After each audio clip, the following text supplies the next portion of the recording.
Биринчи турмушумдан 1 балам бар, экинчи турмушумдан 3 балам бар. Ат башы айылынын тургуну 34 жаштагы Асель акыркы 6 күндөн бери Нарын шаарындагы Арутиле кризистик борборунда 5 баласы менен баш калкалап күн кечирүүдө. Себеби жолдош тарабынан зомбулукка учурап өмүрүнө коркунуч келгенде өз үйүнөн балдарын алып качууга аргасыз болгон. Балдарда папасы жок эле жашайлык деп атышат. Тыныч жашоодо жашайлы деп атат. Балдарымда психологиясы бузулуп бүттү, аргасы үйдө жүрүп, аргасы үйгө эметип калышты да. Мен деле өлтүрүп салышым мүмкүн, анткени мен деле чаштанып, сабап далай эле кордукту көрбөскөн.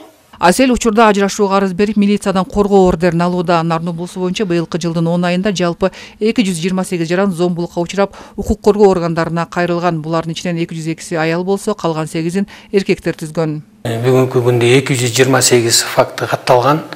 Ал эми 2021 жылы 279 болгон. Салыштырмалуу минус 51ге азайды десек болот. Жубайлардын ортосундагы пикир келишпестик же болбосо ортодогу баягы келишимдери, сөздөрү же ичимдик ичип келип ушундай бир көрсөткөн учурларда көбүнчө ошолор болуп атат да.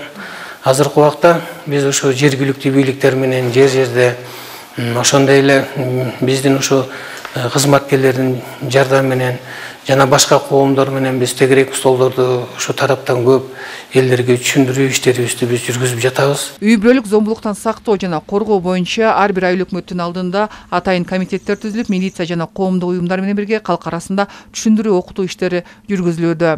Ошол жерлеринде ушинтип зордук зомбулукка кабылган, кайрылган үй бүлөлөргө, балдарга болобу, аялдарга болобу, эркектерге болобу, кандай учурда болсо дагы үй бүлөлүк ушул зордук зомбулукка кабылган учурларда социалдык кызмат, ошол комитеттер, айыл өкмөтүнүн астында түзүлгөн комитеттердин баары тең иш алып барат. Ошол жерден оперативный иштер жүргүзүлөт.